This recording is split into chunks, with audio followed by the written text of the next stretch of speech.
ಪ್ರಾಮಾಣಿಕವಾಗಿ ಆಗಬೇಕು ಅನ್ನುವಂಥದ್ದು ಇವರೆಲ್ಲರ ಬಯಕೆ ಬೇಡಿಕೆ. ಆದರೆ ಅದು ಆಗ್ತಾ ಇಲ್ಲ. ಸರ್ಕಾರದಿಂದ ನೇಮಿಸಿದಂತಹ ಈ SIT ಸರ್ಕಾರದ ಮಾರ್ಗದರ್ಶನದ ಹೋಗೋದು. ಮಾರ್ಗದರ್ಶನ ಹೆಂಗೆ ರೀ ಸರ್ಕಾರದ್ದು? ಸರ್ಕಾರಕ್ಕೆ SIT ನೇಮಿಸಿ ಬಿಟ್ಟು ಬಿಡೋದು ಅಷ್ಟೇ.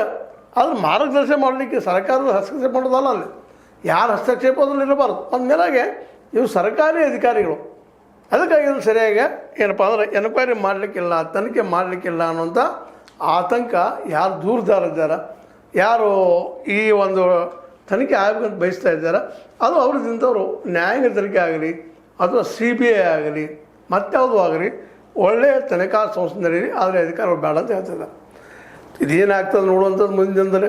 ಆದರೆ ಇಲ್ಲಿ ನಮ್ಗೆ ನೋವು ಅನಿಸೋದು ಏನಪ್ಪ ಅಂತಂದ್ರೆ, ನಮ್ಮ ಭಕ್ತರು ರಾಮನಲ್ಲಿ ಭಾಳಷ್ಟು ಏನಪ್ಪ ಅಂದ್ರೆ ವಿಶ್ವಾಸ ತಗೊಂಡು ತಮ್ಮ ಭಕ್ತಿಯನ್ನು ಹಣದ ರೂಪದಲ್ಲಿ ಹರಿಸಿದಂಥವ್ರು ಪಾಪ ಅವ್ರ ದುಡ್ಡ ರಾಮ ಮಂದಿರದ ಡೆವಲಪ್ಮೆಂಟ್ಗೆ, ದೀನದಲಿತರ ಡೆವಲಪ್ಮೆಂಟ್ಗೆ ಅಥವಾ ಅಲ್ಲಿ ಜನರಿಗೆ ಡೆವಲಪ್ಮೆಂಟ್ಗೆ ಆಗಬೇಕು. ಯಾರೋ ಕೆಲವು ಅದನ್ನು ನೋಡ್ಕೊಂಡು ಹೋಗುವಂಥ ಒಂದು ಟ್ರಸ್ಟ್ ಪದಾಧಿಕಾರಿಗಳಿದ್ದರೆ ಲೂಟಿ ಹೊಡೆಯುವಂಥದ್ದು ಆಗಬಾರ್ದಾಗಿತ್ತು. ಇದಾಗ್ಯದ. ಇದು ನಿಜವಾಗಿಯೂ ಏನಪ್ಪ ಅಂದ್ರೆ ಈ ದೇಶಕ್ಕಾದಂಥ ದೊಡ್ಡ ಅಪಮಾನ ಇದು.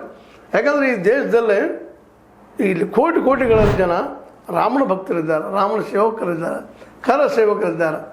ಅಂಥವ್ರಿಗೆಲ್ಲ ಇದೆಲ್ಲ ಅಪಮಾನ ಮಾಡಿದಂಥದ್ದು ಅಂತೇಳಿ ಇವತ್ತು ಚರ್ಚೆ ನಡೀತಾ ಇದೆ. ರಾಮನ ಹೆಸರಲ್ಲಿ ಲೂಟಿ ಮಾಡೋದು ಕೆಲವರು ತಪ್ಪಲ್ಲ, ಅದು ಅಪರಾಧ ಅನ್ನುವಂಥದ್ದು. ಅವ್ರು ಹಿಡಿಲೇಬೇಕು, ಅವ್ರು ಶಿಕ್ಷಿಸಲೇಬೇಕು ಅನ್ನುವಂಥ ಸ್ಥಿತಿಗೆ ಇಡೀ ಉತ್ತರ ಪ್ರದೇಶ ಜನ ಬಂದು ನಿಂತಿದ್ದಾರೆ.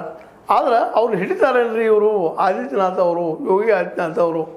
ಯಾಕಂದ್ರೆ ಇಲ್ಲೇ ಕೆಲವೊಂದಿಷ್ಟು ಏನಪ್ಪ ಅಂತಂದ್ರೆ ಜನ ಅತ್ಯಂತ BJP ಹೈ ಅಥಾರಿಟಿ ಅಂದರೆ ಈವನ್ ಪ್ರಧಾನಿಯವ್ರ ಜೊತೆಗೆ ಸಹ ಸಂಪರ್ಕಗೊಂಡಂಥವ್ರು ಇದ್ದಾರೆ. ಅವರು ಅಂಥವ್ರು ಹಿಡಲಿಕ್ಕೆ ಆಗ್ತದೆ ಈ SIT ತಂಡದಿಂದ ಅನ್ನುವಂಥದ್ದು.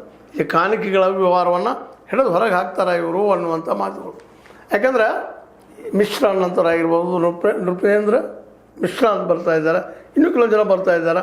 ಅವರು ಏನಪ್ಪ ಅಂದ್ರೆ ನೇರಾನೇರವಾಗಿ ಈ ಒಂದು RSS ಜೊತೆಗೆ, ಅದೇ ಕಾಲಕ್ಕೆ ಈ ಏನಪ್ಪ ಸರ್ಕಾರದ ಜೊತೆಗೆ, ಯೋಗಿ ಆದಿತ್ಯನಾಥ್ ಜೊತೆಗೆ ಸಂಪರ್ಕವನ್ನು ಹೊಂದಿದವರಾಗಿದ್ದರಿಂದಾಗಿ ಇದರಲ್ಲಿದ್ದಂಥ ಗೋಲ್ಮಾಲ್ ಮಾಡಿದವರು ಮ್ಯಾಕ್ಸಿಮಮ್ ಎಲ್ಲರೂ RSS